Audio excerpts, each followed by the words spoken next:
Elias Crowe was not a household name, not someone you'd find trending online or splashed across the cover of art magazines.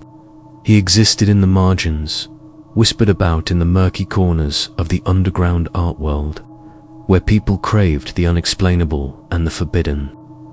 He had no verified identity, no confirmed photographs, and yet his reputation was hauntingly vivid.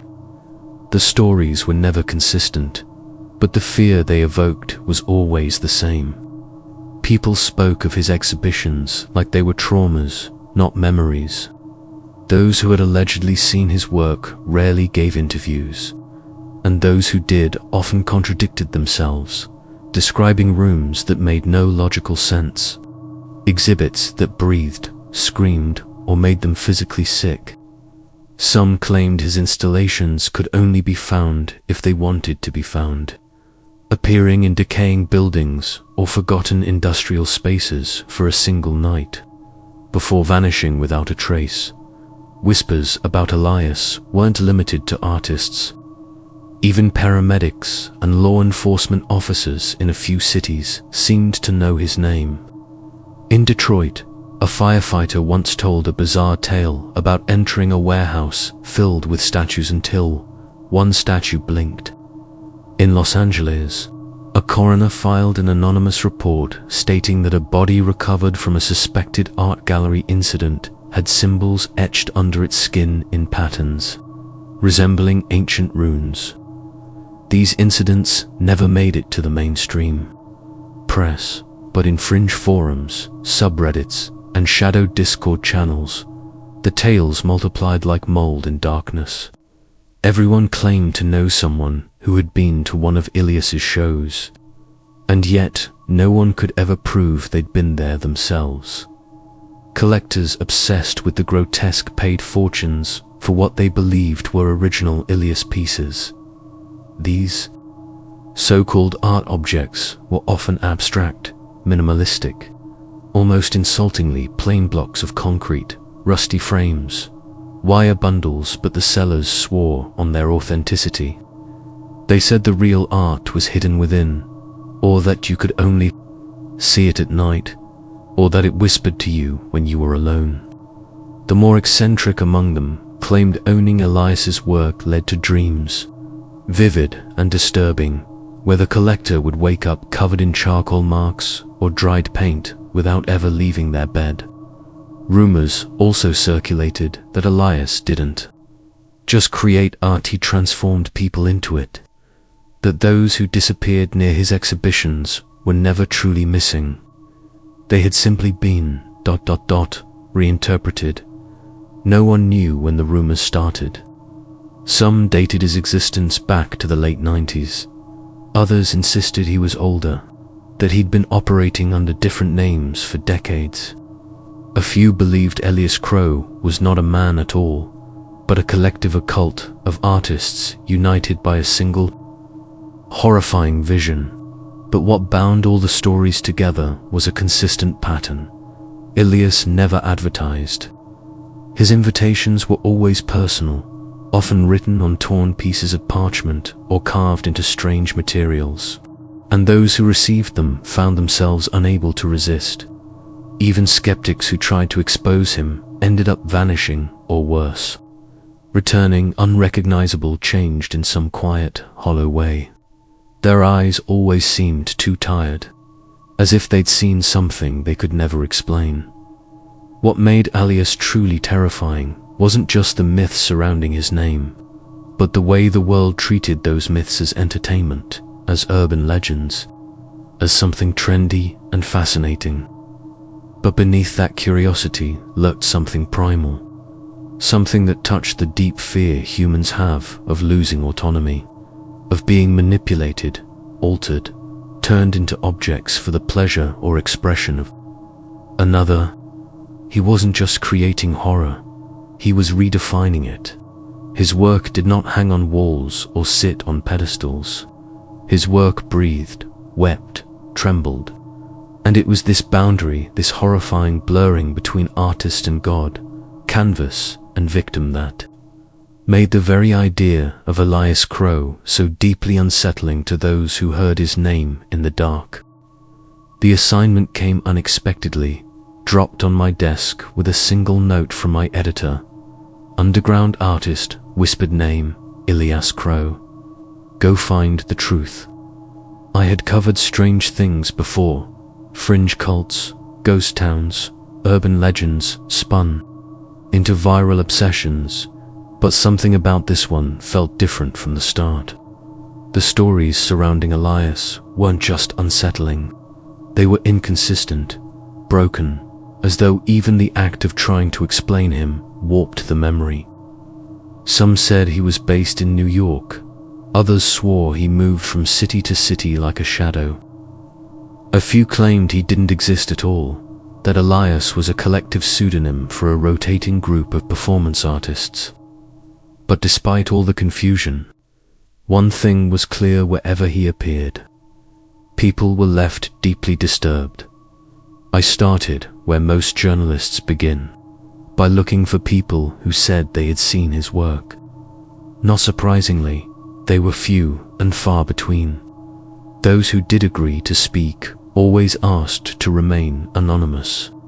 One man, an art dealer in Chicago, told me he'd once been invited to a private viewing in an abandoned hospital on the edge of the city.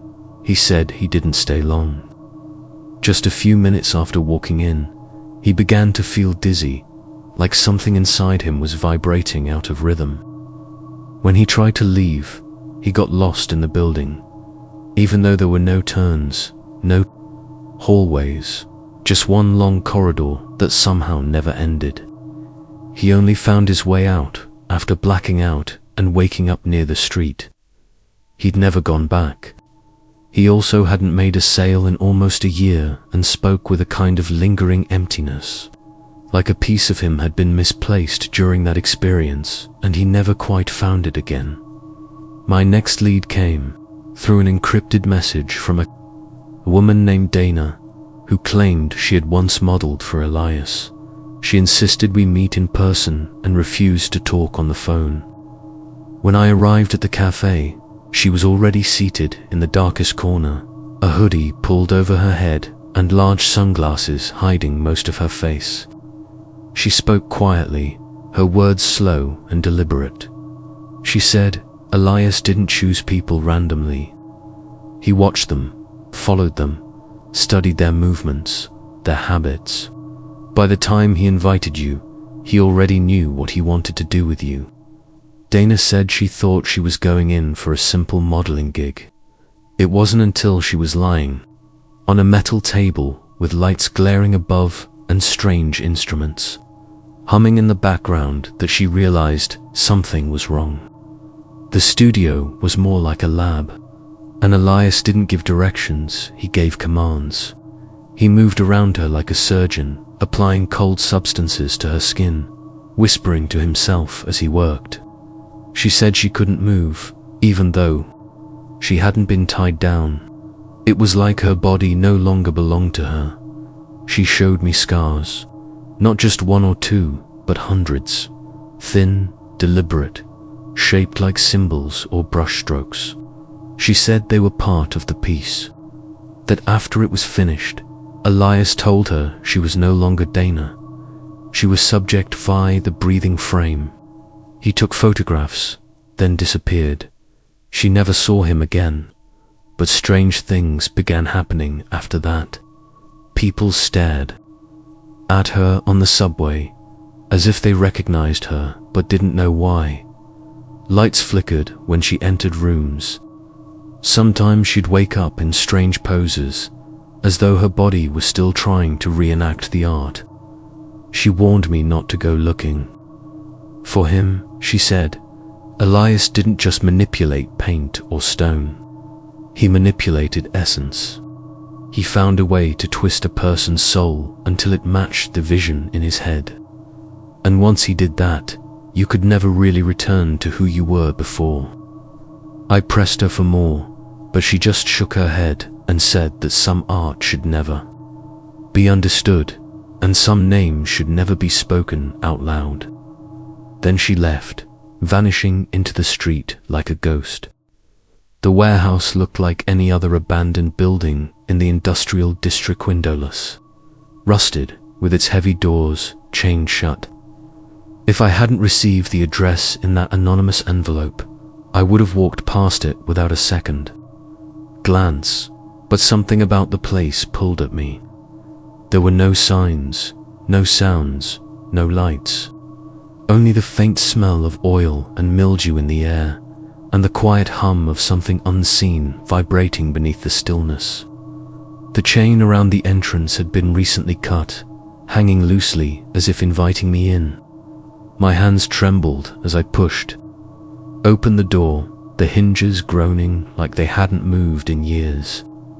What greeted me was darkness, not the kind that fades with time, but a suffocating, deliberate blackness that felt like it had weight inside. Motion-activated lights blinked awake, one by one, casting dim halos on a long concrete hallway. The walls were stained with age, and the air carried the metallic sting of something unnatural. As I stepped further in, the silence was absolute. Not a creak, not a breath, not even the distant buzz of city life. Just me, my footsteps echoing like intrusions. Then I reached the first room. The doorway was framed with jagged metal, warped like it had melted and hardened in the shape of a scream. Inside was what looked like a gallery, but instead of paintings, there were people, or what remained of them. One man hung from the ceiling by thick black wires threaded through his limbs, his joints stretched to unnatural angles. His eyes were open, alive, tracking me. He tried to speak, but his mouth had been fused shut with what looked like wax. His body shook slightly, not in struggle, but in some kind of performance, like he was trying to fulfill his role in a play I wasn't supposed to see. I stumbled backward into the next space, where a woman stood completely still, her skin coated in something that resembled glass. Beneath it, her muscles twitched. She blinked, slowly. Her tears pooled behind the layer of clear resin that encased her. Her fingers had been arranged into a perfect circle, as if framing something invisible. A plaque next to her read, "The Mirror Who Remembers." Room after room, the installations became more grotesque. A child curled into a metal nest with their bones contorted like origami. An elderly man submerged in a tank of dark red liquid, suspended in a fetal position, wires plugged into his temples. One exhibit was just a woman's mouth, disconnected from any visible body, mounted on a block of black marble. It whispered constantly in a language I didn't recognize, but the sound made my teeth ache. Every single piece in the warehouse wasn't just alive, they were suffering, living in a frozen state of torment that had been shaped and displayed with surgical precision. As I moved deeper into the building, the walls began to pulse, faintly but undeniably, like the entire structure had a heartbeat. The air thickened, and every breath felt harder than the last. The lights above me dimmed with each step, as if retreating, leaving me with only glimpses of what surrounded me. In the corners, I thought I saw others half-finished exhibits, crawling or twitching in silence. Some were crying, others were simply staring at nothing, locked in some mental loop that I could feel trying to draw me in. My head began to throb. A low hum echoed through the hall, like a generator buried deep in the earth had suddenly awoken. I realized this wasn't a gallery. It was a transformation chamber, a place where Elias Crowe didn't just showcase his art, he created it. Each room was a stage in a process, a snapshot of a person mid-transition, caught somewhere between life and objecthood. Some exhibits looked more recent than others, their wounds still fresh, their skin unscarred by time. And though no one spoke, the silence screamed. Every movement, every stare, every twisted position seemed to plead for something: mercy, escape, or simply recognition that they were still, somehow, human beneath the layers of design. Each room in the warehouse presented a different kind of horror, but it was never chaotic or messy. Everything had intention, arrangement, balance. It wasn't madness, it was curation. The victims weren't left to rot or writhe in pain at random. They were positioned, lit, framed. The air itself seemed to adapt to each display, growing colder, thicker, or eerily still, depending on the emotion the exhibit was meant to evoke. One room was entirely black, save for a spotlight on a woman lying on her side in a glass coffin. Her hair had been removed, and in its place were delicate threads of silver wire stitched into her scalp like roots. Her eyelids were gone, and her gaze followed me no matter where I stood. Etched into the glass above her were the words, "She saw too much." Another room featured a man suspended upright by fishhooks pierced through his skin. Dozens of them, holding his body in a rigid, vertical stance.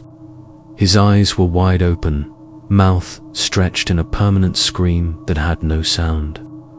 Beneath him was a pool of water-dyed black, rippling slightly even though there was no wind, no movement. The ripples grew stronger the longer I stood there, as if, reacting to my heartbeat, he was titled Echoes of Control. Each victim bore marks, cuts, burns, or alterations that made them more than human and less at the same time. One man had wings constructed from metal and broken glass bolted to his back. They dripped a clear liquid that smelled faintly of formaldehyde. He stood frozen in a kneeling pose, facing a wall of mirrors that reflected only him, no matter where. I moved. There was something heartbreaking about his stillness, the quiet resignation in his posture. It didn't feel like a performance. It felt like a punishment. Not all installations were as visually graphic. Some were more subtle, psychologically invasive. In one room, 3 people sat around a table, their hands nailed in place, their eyes sealed shut with surgical precision. A speaker above them played a slow ticking sound, like a metronome, and the rhythm quickened slightly every few seconds. None of the figures moved, but I could feel the tension in the room building, like something terrible was going to happen if I stayed too long. The plaque on the wall said, "Time is a question." Another display featured a man standing in front of a canvas. He wasn't restrained, not physically, but his face was blank, hollow, as if all emotion had been drained from him. He held a paintbrush, but no matter how long I stood there, he never moved. The canvas in front of him was pure white, untouched. A sign nearby read, "The artist who forgot himself." I couldn't help but wonder if he had once been like me, a visitor, a witness, drawn in by curiosity. Now he stood there, waiting for something to tell him who he was again. There were places in the warehouse where the air shifted without reason, spaces where sound didn't echo, where shadows moved on their own. Sometimes I heard breathing that wasn't mine, the soft rustle of fabric behind me, or footsteps that stopped when I turned. One hallway was lined with glass boxes, each containing a single body part: an eye, a hand, a jawbone displayed as if in a scientific museum. The placards beneath them didn't describe their anatomy or function. They spoke of emotion, touch, stolen, sight, surrendered, voice erased. By the time I reached the central chamber, I had stopped thinking in terms of exhibits or galleries. I realized each room wasn't just showing victims, they were stages of a ritual. Each transformation represented a step in Elias's process of deconstruction, of taking a person's identity and slowly shaping it into something that served his vision. There were no repetitions. Every single victim had been altered in a uniquely terrifying way, as though Elias tailored their fate to reflect their inner truths or deepest fears. Elias Crowe never raised his voice, never rushed his movements. The moment I finally saw him, it was like encountering the absence of presence. He didn't walk into a room so much as he materialized in it, draped in a long dark coat, stained with things I couldn't identify. His face was mostly hidden under a broad-brimmed hat and shadows that didn't seem to obey the lighting. What little of his skin I could see looked pale and stretched, like paper that had been soaked and dried too many times. His eyes, when they met mine, were impossibly calm, not menacing or wild like I expected, just focused, patient, like I was an object he hadn't yet decided how to use. He didn't speak for the first few minutes. He simply studied me, tilting his head slowly, occasionally looking down at the notebook in his hand, sketching something without breaking eye contact. For long, he finally asked me one question, in a voice so quiet I barely heard it. "Do you believe pain reveals the truth?" Before I could answer, he turned and walked into another room, leaving the door open behind him. I followed, against all better judgment, like gravity pulled me forward. The chamber he led me to was colder than the others. The walls were lined with shelves of tools, but not the kind you'd find in an art studio. These were surgical, mechanical, some rusted, others meticulously polished. On one of the tables lay a mannequin, or at least I thought it was, until its chest rose in a shallow breath. Its skin had been painted white, its mouth sewn shut, and wires were threaded through its fingertips like puppet strings connected to the ceiling. It didn't move when I stepped closer, but its eyes blinked, slowly and in rhythm. There was no label beside it. This was not yet an exhibit. It was in progress. Elias began to speak as he moved around the room, explaining things in that same low voice, not to me but into the air, as if narrating to a silent audience. He said art had stagnated, that emotion had been replaced by performance, and beauty had become meaningless. He told me the human body was the last sacred medium, untouched by pretense, raw in its reactions to fear, agony, hope, and surrender. He said pain was the final truth, the only thing people couldn't fake. According to him, the moment someone experienced real, undeniable suffering, they became pure. That's when he captured them. That's when he shaped them. He showed me drawings, sketches of past installations and future ones.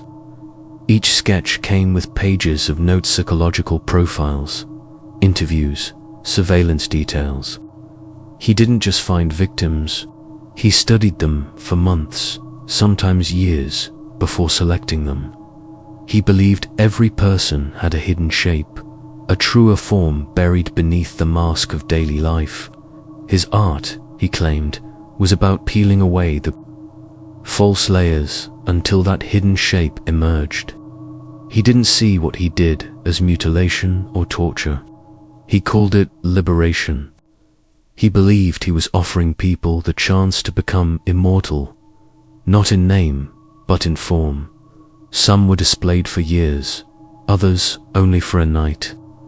Elias said it depended on the piece's message, how long the truth needed to be witnessed. He described one exhibit of a man suspended upside down, who remained alive for 2 months, speaking a single phrase on loop, "I was wrong." That piece, he said, had drawn more viewers than any other. People returned to it again and again, unable to explain why they couldn't look away. Elias seemed genuinely moved by that response, as though he had tapped into something eternal, something elemental in the human psyche. For him, this wasn't horror, it was clarity. and the more he spoke, the more I realized he truly believed in what he was doing. When I finally found the exit door, what I thought was the exit was nothing more than a narrow hallway lined with mirrors, each one slightly warped, bending my reflection in ways that made my stomach twist. I moved slowly, trying not to look directly into them, but it was impossible not to notice how my image changed from frame to frame. In one, I looked younger, terrified, on the verge of tears.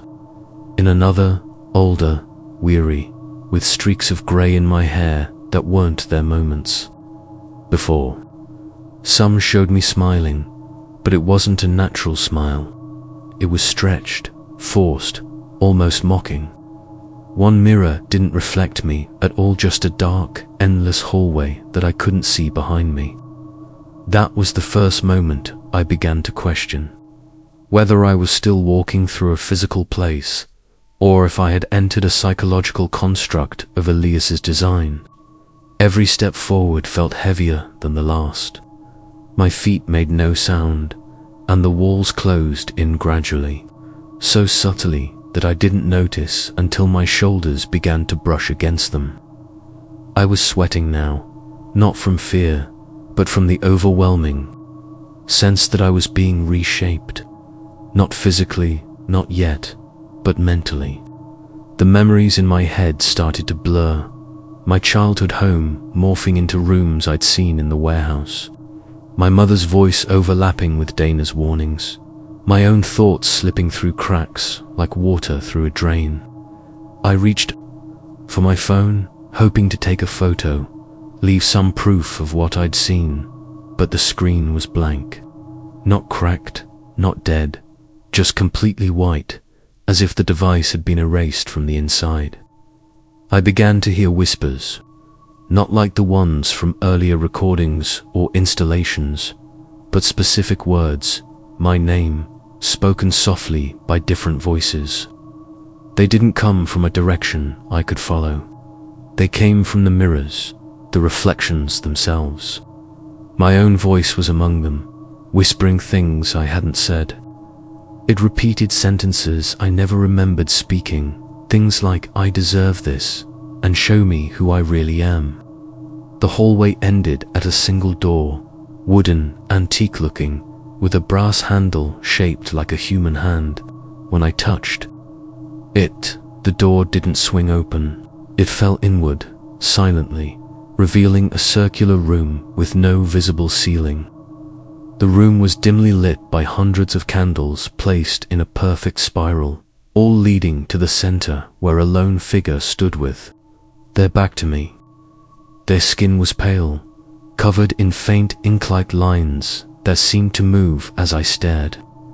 I couldn't tell if they were alive or some new form of sculpture. As I stepped closer, I realized the lines weren't tattoos.